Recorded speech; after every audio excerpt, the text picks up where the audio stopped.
topic is converting fraction to decimal with denominator ending in 9. So let's start. Example number 1. We have 5/59. So how are we going to convert this into decimal?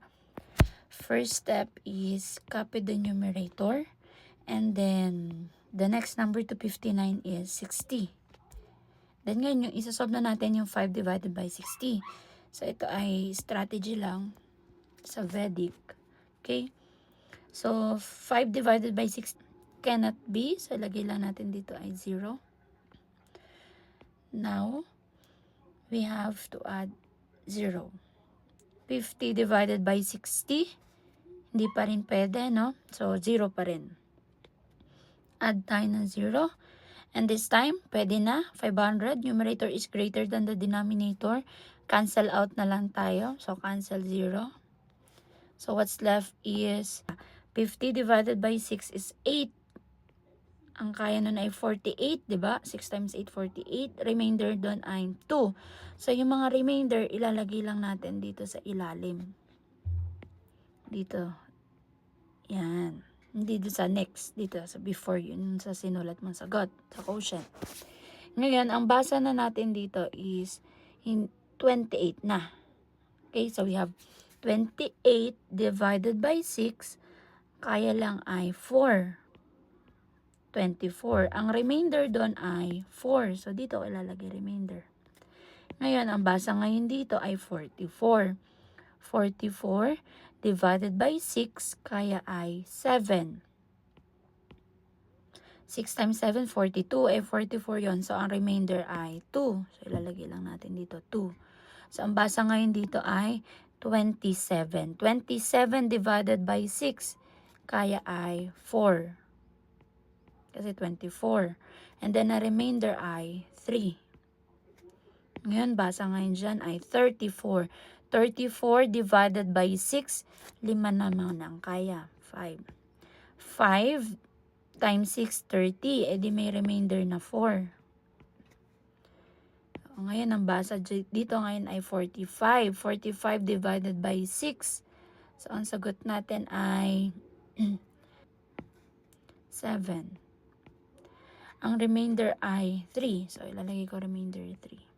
Ngayon, we can read this one as 37. 37 divided by 6. Ang sagot ay 6.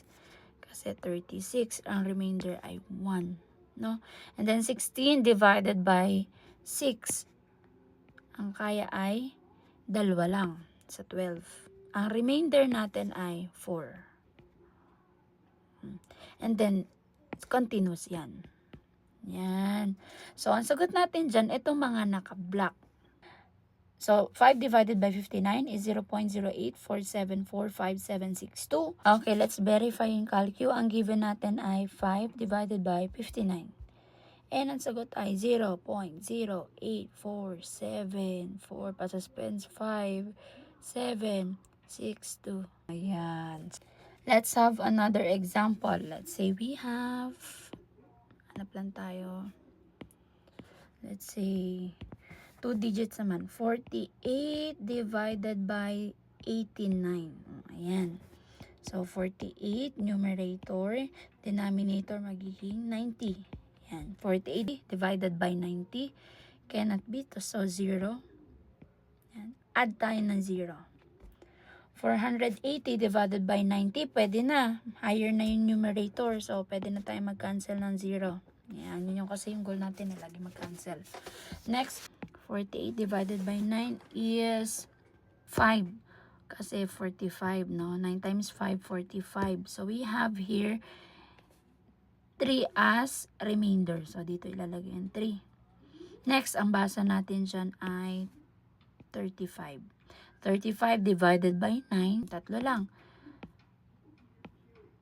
3. 27. And then, the remaining is 8. Lagyan natin dito, remainder, 8. Next, ang basa natin dito is 83. 83 divided by 9, kaya siya ng 9, kasi 81. So, ang remainder natin ay 2. 29 divided by 9. So, ilan? 3, no? Kasi 27. So, 3. And then, ang remainder natin ay 2. Next, ang basa natin dito ngayon ay 23 divided by 9. Dalawa.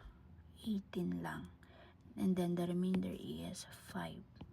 Next, ito ay 52 divided by 9. Ang kaya lang ay 5. 45. Then, ang remainder dyan, 45. 7. 7 ang remainder. Kaya ang basa natin ngayon dito is 75. So, kaya natin yan ng 8. 72. So, ang remainder natin ay 3. Next, basa dito 38. 38 divided by 9. 4. 36. Then, ang remainder natin ay 2. Next, 24 divided by 9 is 2. Kasi 18. So, ang remainder natin, 18, 19, 26. So, lagyan natin dito 6. Next, 62. 62 divided by 9. Ang sagot natin ay 6. 54. The remainder is 8. And then, continuous na siya. Ayan. So, now let's verify our answer. Ang given natin ay 48 divided by 89 and the answer is 0.5393258,426.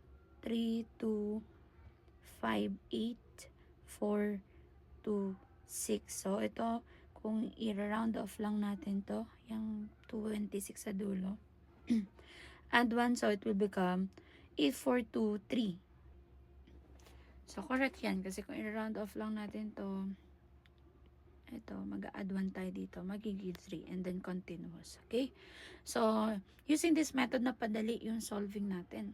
Instead of having denominate or divisor of 89 and 59 sa calculation, naging 1 unit na lang siya. Or 1 digit number. Okay?